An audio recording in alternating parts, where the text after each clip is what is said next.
Kalau saudara perhatikan akan kesaksian-kesaksian telah kami dengar, coba saudara renungkan bahwa iblis sekarang cara bekerjanya itu tidak seperti dulu jadi kasar, tapi sekarang iblis cara kerjanya halus, yang saudara sendiri tidak tahu bahwa dia ternyata sudah mengikat saudara. Kerap kali kita tidak sadar. Lebih-lebih orang-orang persekutuan yang sudah merasa dirinya penuh roh, sudah berkarunia, tidak sadar. Dan memang iblis itu tidak masuk dalam hati, tapi masuk mana? Pikiran dan daging kita. Ini kita tidak sadar, saudara. Karena apa pikirnya? Oh, saya dekat Tuhan. Loh, seperti yang disaksikan tadi, anak gadis itu pasti ke gereja. Dan orang-orang yang datang kepada pelayanan kelepasan itu pasti orang Kristen. Ya dah. Kalau enggak mau. Karena apa? Karena sudah tahu bahwa dia bukan orang Kristen, tapi orang Kristen. Kenapa? Ini loh, saudara. Karena apa? Karena kita tidak waspada. Saya sendiri setiap kali duduk diam di bawah kaki Tuhan, saya minta Tuhan, lihat aku, periksa aku. Dan kita akan tahu. Dulu saya tidak tahu bahwa dari kecil saya itu punya dendam dengan om saya, tidak tahu. Tapi setelah saya duduk diam dengan Tuhan sendiri, Tuhan mengatakan, kamu ada dendam. Enggak, saya bilang. Tidak pernah saya dendam sama orang. Lalu Tuhan tunjukkan. Tuh lihat, dilihatkan hati saya. Ada kotoran di dalam. Loh, apa itu? Saya lihat, saya bisa baca. Dendam dengan pamanmu ada waktu kamu umur 12 tahun. Bayangin, saudara. Itu tertanam berpuluh-puluh tahun yang saya tidak tahu. Ya, kalau dibukakan oleh Tuhan, baru kelihatan. Ini loh, saudara. Maka dari itu kita sebetulnya orang-orang yang minta pelayanan pelepasan itu, yang justru yang merasa dirinya sudah rohani, itu mesti diperiksa. Panitianya sendiri itu juga harus diperiksa. Jangan merasa bilang, aku sudah melayani kok. Loh, belum tentu. Sebab kadang-kadang ada transfer roh itu. Saya dulu tidak tahu. Setelah melayani saya tahu.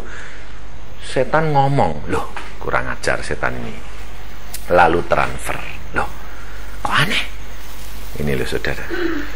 Setelah kita mendekat lebih dekat mengenal dunia roh, semuanya jadi terbuka. Ternyata itu setan tuh kerap kali berbisik-bisik gitu. Cuma saudara tidak tahu. Itu setan. Kadang-kadang kalau setan itu membela saudara, saudara seneng toh? Wah, dibela, sedang ribut, tidak seneng sama orang yang bisik-bisik ini membela engkau. Seneng enggak?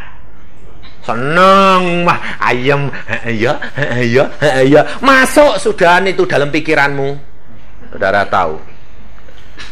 Dan kalau engkau tidak waspada, itu mengendap terus, dan dia tidak mau lepas, seperti benalu, tambah lama tambah nyengkeram. Kemudian hal-hal yang kedua yaitu perkara-perkara watakmu yang lama. Perkara-perkara yang dulu sudah lupa, kamu seneng, tapi itu kadang-kadang masuk lagi, berbisik lagi, dan itu melintas di pikiran. Saudara pikir, oh enggak apa-apa toh ya, nostalgia sedikit loh. Seneng toh? Kadang-kadang nostalgia kan seneng ya toh? Apalagi bapak-bapak ini kalau jengkel sama ibunya, nostalgianya pacaran dulu toh sama bekas pacarnya gitu ya toh. Nostalgia sedikit tidak apa-apa, jengkel sama istri ya. Nah, tapi apakah ibu-ibu enggak gitu? Kok enak? Kadang-kadang juga gitu toh, sedang jengkel sama suami. Coba dulu saya itu jadi sama dia. Wah, dulu kok manis ya. Loh, ayo jujur. Apa itu? Dosa. Dosa itu juga bisa merupakan noda-noda yang Tuhan tidak suka. Sebab kalau itu sudah mikir, sudah mulai masuk, sudah bayangin, nanti kalau lihat suaminya jadi benci. Loh. Saudara tidak sadar pikirnya, enggak apa-apa, toh suamiku tidak tahu. Ya dah, kamu mesemnya sama orang lain, tidak sama suaminya. Ini loh saudara, dan itu berbahaya. Maka kalau melintas, langsung kamu harus katakan, dalam nama Tuhan Yesus, kamu keluar. Aku bukan perkara-perkara yang lama lagi. Saya sendiri saya itu orangnya dulu mata keranjang. Kalau lihat loh, ini terus terang, ini jujur aja. Daripada saya nyinggung orang lain, lebih baik diri saya sendiri toh. Mata keranjang. Kalau cantik ya sama istri saya saja saya diskusikan. Bayangin, saya sama istri saya bilang, cantik ya. Dia bilang, modelnya gini. Istri saya ya mau tuh, aneh tak? Tapi lama-lama Tuhan bilang, Yusa, matamu itu harus dicuci. Sekarang kalau lihat orang itu tidak ada yang baik. Aneh, saya bilang, loh kok tidak ada yang baik ya Tuhan? Kok semua? Iya, sebabnya sudah dilapisi oleh darah Yesus. Ini loh saudara. Tapi kadang-kadang itu melintas. Saya bilang, Yusa sekarang bukan Yusa yang lama lagi. Hidupku adalah kudus untuk Yesus, bukan masa yang lampau lagi. Kalau saudara masukkan, susah mengeluarkan. Kalau masuk dalam pikiran, membutuhkan waktu 2-3 hari. Kalau sudah masuk lagi lebih dalam, mingguan. Nah, padahal kalau sudah mingguan itu tidak ditolak-tolak, jadi bulanan, terus tahunan, terus kronis. Kalau sudah kronis bagaimana? Sakit-sakitan. Loh, karena apa? Karena itu berbahaya sekali. Kalau anak Tuhan bersih, makanya di dalam kedokteran ada jiwa yang bersih. Itu adalah jiwa yang sehat, itu adalah permulaan daripada tubuh yang sehat. Jadi jangan dicari di luar, di dalam, yang penting di dalam. Maka anak-anak Tuhan perlu pemberesan terus. Tapi enggak, lalu kalau Winworley datang terus semua beres-beres. Kalau sudah Winworley pergi, datang lagi hitamnya kayak norit lagi. Itu enggak perlu. Tiap hari pemberesan dengan Tuhan. Karena kalau engkau dekat Tuhan, otomatis kesucian dan kekudusan Tuhan transfer ke dalammu, maka segala kotoran itu pergi. Ini loh saudara. Kita terus terang, kalau suruh berkaca sama firman Tuhan itu males. Tapi kalau suruh ngaca, rajin. Ya, ibu-ibu ini kalau ngaca satu hari 10 kali. Lebih enggak? Lebih toh? Apalagi ibu-ibu kalau mau pergi pesta, turun dari mobil lihat lagi, ya dah? Sudah di mobil lihat lagi. Saya kerap kali tanya istri saya, kenapa sih kok kamu buka tas, tutup tas tuh? Saya lihat, ada kacanya, pantesan buka tutup. Saya bilang, ya kenapa?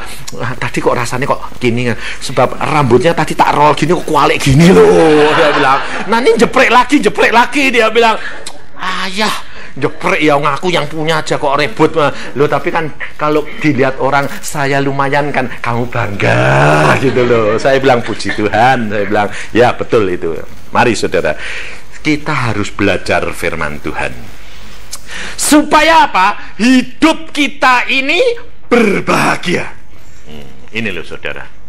Karena apa? Kenapa Tuhan itu Allah yang maha kuasa? Lah mbok ya bilang toh, setan minggir, ini anakku semua, mboknya biar hidup bahagia. Saudara kepengen gitu enggak? Tapi kenapa saudara tidak pernah diberi oleh Allah? Nah itu kerap kali kita karena apa? Tidak tahu cara berpikir Allah, sehingga kita kepengennya apa? Mau ngatur Allah.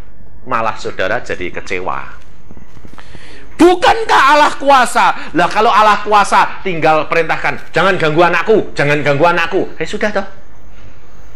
Loh, kan gampang.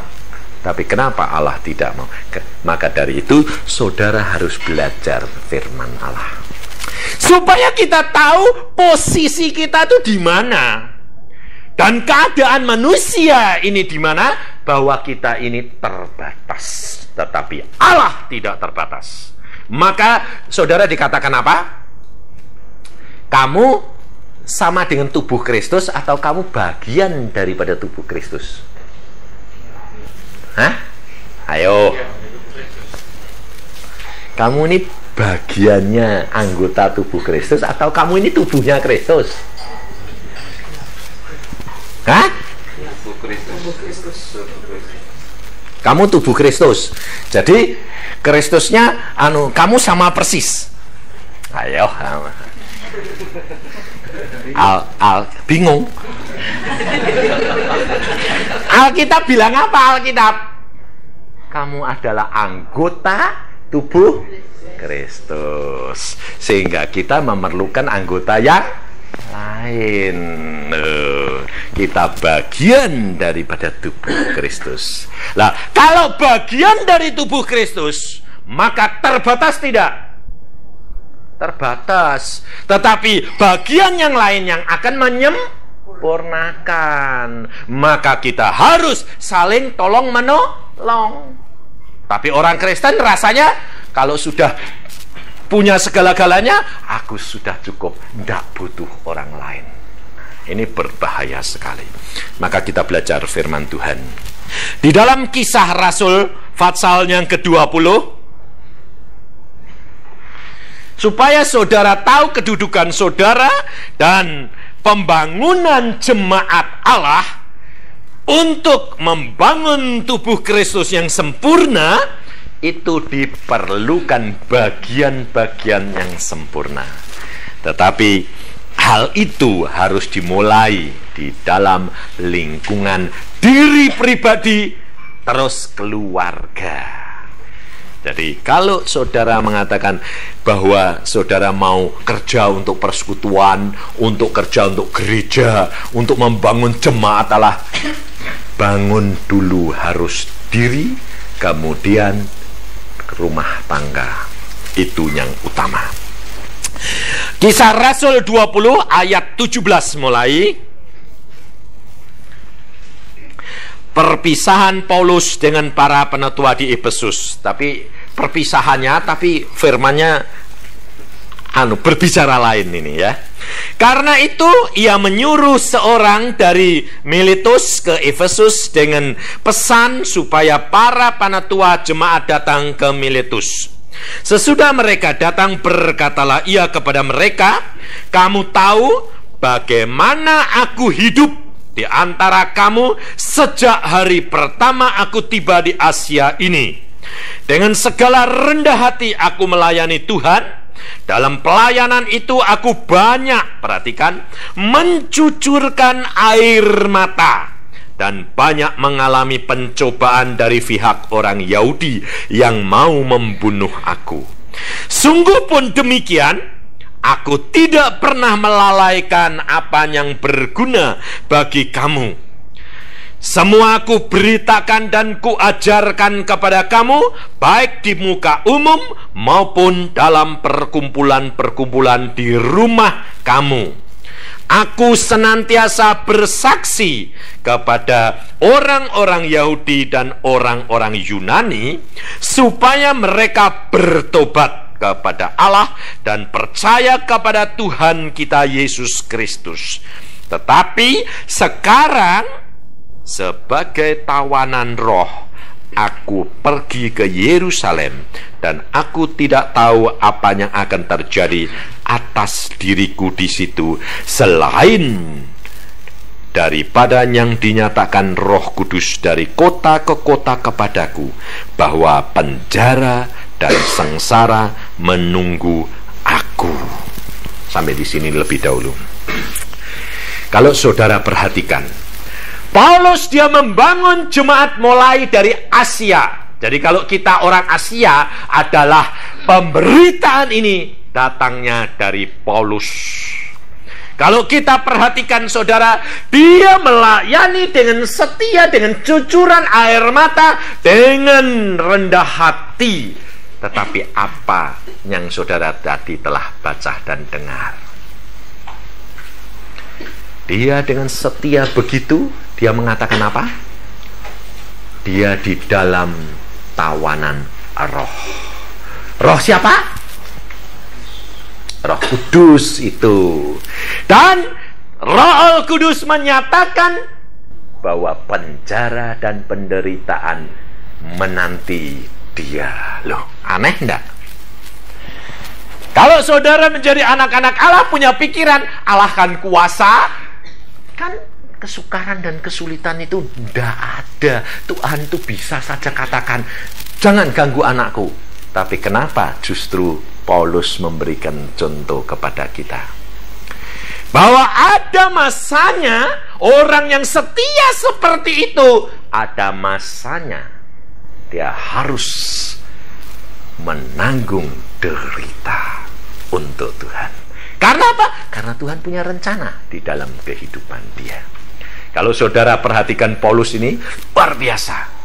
Justru dia dikatakan oleh Tuhan bahwa dia harus ke Rom, tetapi kenyataan melalui apa? Penderitaan. Jadi tawanan dikirim ke Rom. Aneh enggak? Kalau saudara-saudara kira-kira mau enggak? Dinyatakan saudara akan dikirim ke Afrika. Wah, seneng dah. Tapi bagaimana caranya? Loh, jadi tawanan mau enggak? Hah? Enggak mau? Loh, mau enggak? Loh, kalau saudara itu hidup jadi orang Kristen yang sungguh-sungguh penuh penyerahan, ya bilang toh, apapun Tuhan yang kau kehendaki, aku sanggup. Loh ya toh? Tapi nyatanya enggak mau dah. Enggak mau. Contohnya, membangun rumah tangga saja kerap kali dengan air mata enggak? Iya. Dulu ibu-ibu ini kenal suami punya bayangan enggak? Rumah tangganya, aku besok punya rumah tangga suami gini, anakku gini, rumah yang model gini, mobil yang gini. Biasanya punya bayangan yang manis enggak? Lebih-lebih kalau yang datang itu dulunya pakai mobilnya bagus. Waduh, jadi gampang nanti rumah gini. Tapi kenyataan sudah kawin jeglek, suaminya kerja terus, istrinya ditinggal kedinginan di rumah. Nanti kalau ditanyain, kok pulangmu malam-malam? Lah bisnisnya perlu ditemani kemana? Ke night club. Sampai di sana lah apa kamu? Ya, anu ini masih seneng orang. Lah kamu sampai di rumah sudah loyo.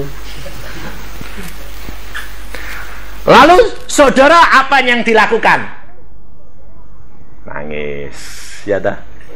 Air matanya netes terus. Tahu gini, ndak kawin sama dia. Lebih baik kawin sama orang yang ndak sibuk. Nanti yang kawin ndak sibuk, nungguni nyunyahnya terus. Kamu kok ndak kerja? Loh betul ndak?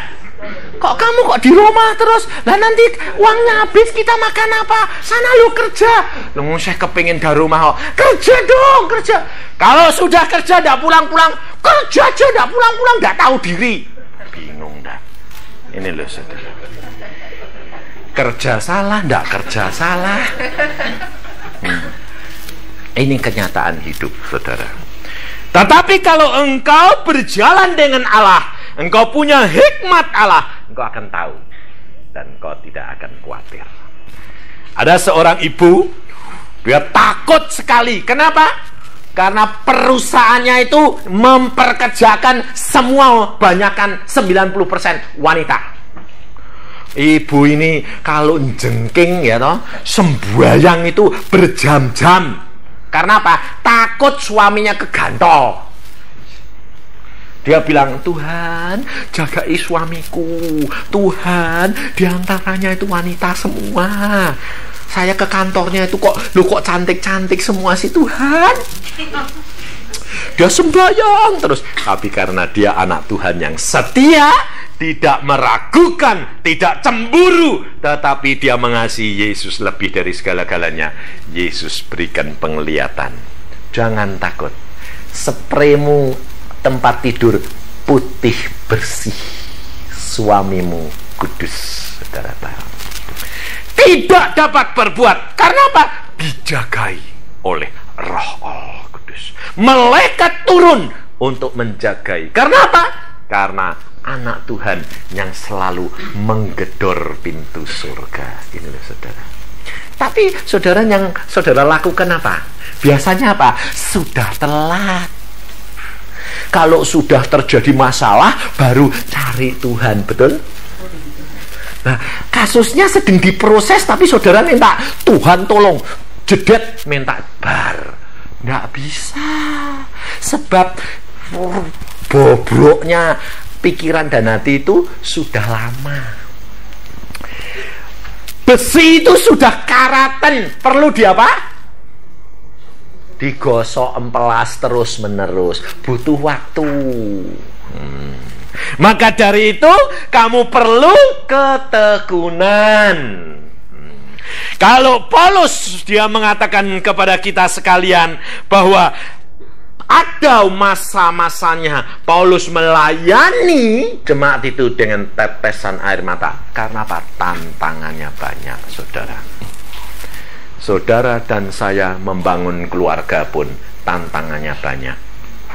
Coba yang sudah kawin penuh dengan air mata, saudara bilang apa? Tahu gini lebih baik tidak kawin, betul tidak? Tapi yang tidak kawin, saudara bilang apa? Hah? Ayo, yang tidak kawin bilang apa? Kaci enak ya punya keluarga, betul? Yang kawin bingung, yang tidak kawin bingung. Karena apa? Karena tidak tahu statusnya. Ini loh. Tapi kalau engkau tahu statusmu, kau tidak akan bingung. Karena apa? Karena Tuhan lihat yang terbaik buat kamu. Yesus berkata apa? Berpada dengan apa yang ada padamu. Itu orang berbahagia, menikmati apa yang Allah berikan. Saya dulu tidak boleh kawin sama Tuhan. Waktu saya mahasiswa, Tuhan mengatakan, calon istrimu harus pulang. Saya bilang, Tuhan, aku belum kawin. Calon istrimu harus pulang. Nanti istriku yang baru siapa? Calonnya yang baru? Tidak ada. Tidak ada, berarti aku tidak boleh kawin. Tuhan bilang, lebih baik kamu tidak kawin. Saya bilang, saya orang mata keranjang, tidak boleh kawin. Wah, nanti repot, saya bilang. Jadi punya tidak kawin, malah punya simpanan banyak. Susah, saya bilang. Tuhan bilang, lebih baik tidak kawin. Karena aku mau pakai engkau. Dan rencanaku begini. Saya bilang, enggak Tuhan. Kawin dulu. Kalau sudah punya anak satu, sudah ngerasain, boleh. Saya itu nakalnya luar biasa sama Tuhan. Selalu dialognya itu selalu nawar. Tetapi saudara tahu harus bayar harganya. Pada waktu calon istri saya dikembalikan, istri saya, Tuhan pesan pada saya, setiap kali kamu harus doakan istrimu, jangan sampai jiwanya terhilang. Bayangin saudara. Dan istri saya pada waktu dia mati, dia sudah mati pulang ke sana, Tuhan sudah tanya, engkau pulang? Dia bilang, aku mau mendampingi calon suamiku Tuhan. Awas, jangan sampai jiwamu terhilang. Kalau Kalau engkau minta kepada Tuhan, engkau harus konsekuen, berani bayar. Ini resikonya. Adik saya menikah sama orang yang belum percaya.